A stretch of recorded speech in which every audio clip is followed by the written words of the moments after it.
people, welcome to the Run Testers and welcome to Tejeda here in Gran Canaria. I'm here at the start of the Trans Gran Canaria Marathon. It's part of the Trans Gran Canaria series. I'm doing the little kind of baby one today. On my feet I have got the North Face Vectiv Pro 3 shoes, almost fresh out of the box. Did a mile in them yesterday. I'm going to be taking them onto the trails here to give them a race test. Ahead of us we've got about 1,800 meters of climbing. We've got more than 2,000 meters of descending on some quite technical trails. We are going to head back down to Maspalomas. So yeah, it could be 6 to 8 hours, maybe longer. We're going to go and see. We will check out how these shoes do. So let's go and get ready to race.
So I just threw aid station 1. Watch says 7.5 miles or so. Chewing on some sweets, banana. Done a couple climbs there. I don't know how big or which ones they are, but there's a fairly big jump up a hill a minute ago. So in the first 7.5, we've done quite a lot in the shoes. We've done road, done some quite rocky technical downhill bits, some big yomps uphill, now through forests. And I think first impressions when I put these shoes on yesterday, just how wide the forefoot platform is and how they're quite soft. That Dream foam is really quite soft underfoot, which is obviously probably a good thing for longer ultra races. At the moment I'm just feeling like there's a little bit too much softness and not enough precision in the forefoot on the shoes. I'm lacking a bit. Sort of been, you know, and maybe they're a little bit long in the toes. I don't know whether I'm just tired. I've been clipping my back foot a little bit, or clipping my toes as I'm going over, stepping up, and it's kind of fine, but I've just felt a little bit sluggish so far. Stability actually though feels fine on those rocky downs. So, and when you get onto the runnable bits like this, it's really nice. They're smooth, transitions are nice and smooth. There's a bit of energy to them, and all of that's really good. I just don't know how much there's going to be of this. There's not much, it's more ups and downs. So I'm obviously comparing these because I came off the Endurance 4 for 4 or 5 days back there into the Vectiv Pro 3. To me the Endurance 4 feel a little bit more direct. There's a bit more ground contact than these ones, which that bigger stack height obviously gives you a lot of protection from lumps and bumps. It's nicely cushioned, but it is for me just taking a little bit of the road connection, or I should say the trail connection, away. And that in combination with the wide platform just means I'm having to concentrate a little bit more on where I'm placing my feet and how I'm picking. But there is a big caveat to this. I'm already running quite tired, so anyway, we're going to get moving to the next aid station, and yeah, we'll update later on.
So we've just come out of the final aid station, done about 21 miles, I think 14 Ks to go.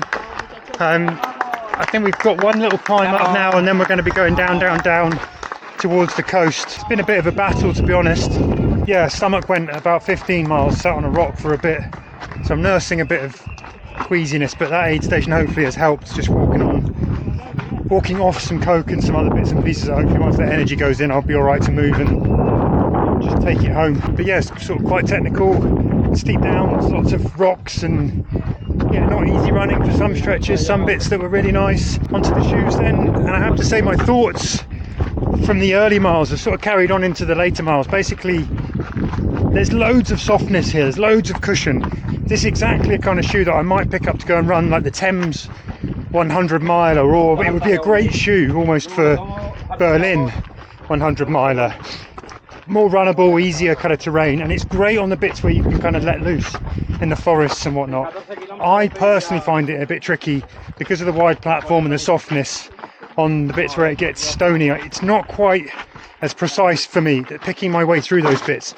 You have to take this with a bit of a caveat. I'm not a very good sort of descender. I'm not very good at going downhill and picking my way, and other more gifted runners might find this shoe works perfectly well. But because I'm not so good at picking my way, I tend to like a shoe that's a bit narrower, it's a bit more precise. I've clipped my toes a couple of times in this, clipping rocks at the back and bits and pieces, but when I get onto the runnable stuff, it's actually a dream. It's just this race doesn't have as much runnable stuff as it does, at least for me. But we've got a little bit to go, and yeah, I'm hoping I can get it done in maybe an hour and a half or something, a couple hours, and we'll be by the pool. Let's go and get it done.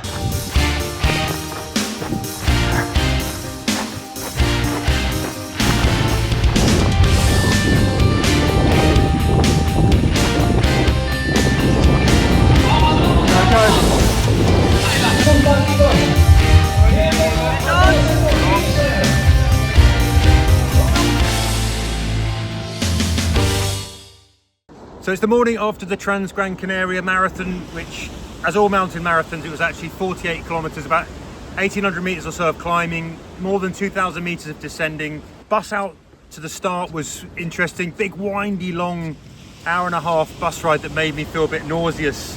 Don't really get travel sick normally, but that did. But then you get into this beautiful little town of Tejeda, which is in the center of the island. I think it was about 1,500 runners, so it felt manageable. It was nice, found some public toilets, did all of that stuff. So it was quite a calm start in many ways, although you had to be up really early to get your breakfast.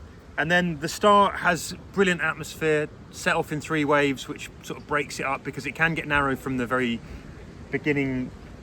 And then from the moment you're set off, you are sort of in a battle. It starts with a really kind of steep downhill, which, when I say steep, it's one of those where you're putting the brakes on and your quads are feeling it straight away. And then you start to climb from the early climb. And to be honest, I just felt from there on in, I was in a battle earlier than I wanted to be in this race. And it was a challenging race, super technical terrain, really rocky at times. It kind of threw in everything, lots of pebbles, lots of loose stones, really steep descents with cobbles. This was one where you really had to pay attention to what was going on with your foot placement and ankles and all of that kind of stuff. So it was a challenge. I think there was probably about 3 big climbs. Maybe longest climb for me was about 40 minutes or so, something like that. Most of those I was kind of power hiking. But really the challenge here, I think, is in the steep descents, and then you've got the heat. It was probably about 25 degrees by midday after sort of 3 hours of running. Good aid stations along the way, approximately 1 every 10 kilometers. So those are well kind of stocked as well. Usual mountain stuff, but catering for the heat as well. So lots of water, lots of Coke, lots of oranges, lots of fruit, nuts, crisps, all those things that you really want at the aid station. Really helpful people who filled your bottles. And they were very chaotic though, lots of runners. It was a bit of a maelstrom, particularly the middle one. I didn't spend long enough at that middle second aid station. I think I went out a bit too quick, should have taken a bit more time. Stomach went at 15 miles and I struggled for the remainder of the race, managing a bit of nausea. But overall, I think this is a beautiful, challenging, technical race. It's a battle. It's one of those where you're in for a stunning day out, but you're going to have to fight for it, which is probably the best thing. That's why we all go. We want it to be a bit of a struggle, but we want it to be stunning. Some of the scenery when you're up high is just breathtaking, incredible. So Yeah, I think if you've not done a trail race before, this one is probably a big step up kind of challenge in terms of what you're going to face underfoot, particularly if you're coming from the UK where you might not have taken on terrain like this in terms of the steepness of the up and the steepness of the down. But there were plenty of first time trail runners out there today doing this race, and they managed fine, got round. I ran about 6.5 hours. I think some people did up to the kind of 7 or 8 hours. I would say you're going to need to be familiar with the trails a little bit before you came and did this marathon, but it is a good test, very well organised, brilliant finish, all the good things you would look for in a trail race. And if you're looking to step up maybe from a marathon into a trail kind of ultra distance, because you've only got those extra 3 miles, this is one that would probably work. It's a beautiful location, and yeah, it's been magic, to be honest.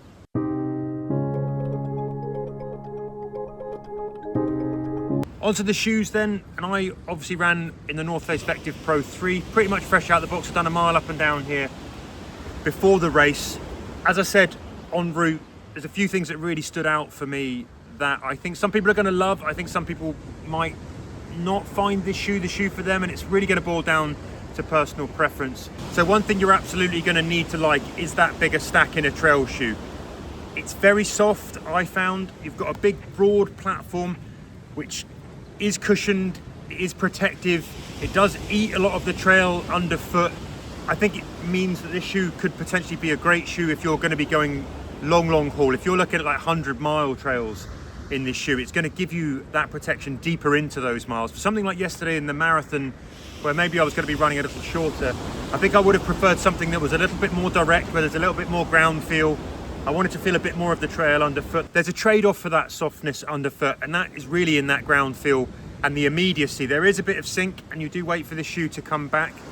And as a personal preference, I think I like something that's a little bit more direct, particularly on some of the trails where, although it's really stony and you might think I want the shoes to eat up those stones and not have that feeling bashing up through the bottom of the foot, these shoes absolutely did that. I didn't notice a lot of that kind of rocky nastiness that was underfoot. But also then, but with my foot placement, because I'm not so gifted on those kind of technical trails, I found the wide platform and the softness meant I wasn't being quite as precise at picking my way through. I did clip my feet a couple of times en route. I was running on very tired legs. I wasn't really at the race as well as I might have been. And so I noticed that if I was running something like a North Downs Way or a South Downs Way, or I was going to go and do like a Thames 100-miler where you've got a mix of trail and road, or things where you're going to get lots of nice kind of runnable sections, this shoe really came to life. When we got through one blissful section of forest where it was kind of rolling, this shoe loved it, absolutely loved it then. It really came to life. I also think that kind of more gifted trailers are going to enjoy this shoe more. When it came to the overall comfort on the foot, I felt well held in the heels. I had no slipping. The lace lock laces locked down really nice, gave me good midfoot security. The other thing, plenty roomy at the end of the toe box here. I had good clearance across the top. So even though we were coming down lots of really quite harsh, kind of steep descents, I had no toenail bashing. My toes are absolutely fine today. Little bit at times into the little toe here, because it was perhaps a little narrow, or when I was tilting on the softer platform, I did have a little bit of squashing on my little toes, but I always suffer that, and it wasn't anything particularly terrible yesterday. Absolutely fine and manageable. Underfoot though is where I think you get the real benefits of this big stack. Soft, smooth, cushioned. My feet don't feel like they've had the impact of a 48k, hammering on the downs with 2,000 meters of descending through them yesterday. That bit of me is fine. My quads are absolutely mashed, but that's just because I hadn't really trained on anything steep on the downhill. So overall, it was a big thumbs up for the comfort and the roominess and the way these shoes felt underfoot. I think if I was splitting it, I think if you can run in a higher stack shoe with a bit more softness and you want that, this shoe is definitely going to deliver it. There is a bit of energy as well, and if you've got a faster pace, or you can really make the most of that kind of spring and return that you're going to get back from the shoe, then I think this shoe will work really well for you. If you prefer a more connected ride that's a bit firmer, maybe a bit more immediate and a bit more ground feel, narrow and precise, maybe these shoes are not the ones to choose. The shoe that actually I've been running in up until race day was the Vectiv Duris 4. That one feels a bit firmer, there's a bit more ground contact, it's got a little bit of a lower stack, And actually, I think for my preference, that shoe probably would have done better yesterday on that terrain. For this one though, I think if I was going to go and run the 100 miler in Berlin, for example, where it's going to be a mix of trails that are runnable, but they're flat, can be kind of hard compact, but then you get onto road sections, this is a really good crossover shoe for that. Grip was also excellent on the downs. It was obviously super dry in this climate, but I felt well controlled on all of those downs, grippy on the stones. So it was a big thumbs up there for that as well. So there you have it. That's been my race test of the North Face Vectiv Pro 3 at the Trans Gran Canaria Marathon. Beautiful race, tough, beaten up but happy. Hope you found it useful. As ever, don't forget to hit like and subscribe, do all of that stuff, ring the bell. If you're interested in trail shoes that have got good crossover or good for racing, I'm going to put a video up on the channel you can go and watch now. Otherwise, thank you very much for stopping by. Hope to see you again soon on the run testers. In the meantime, happy running, people.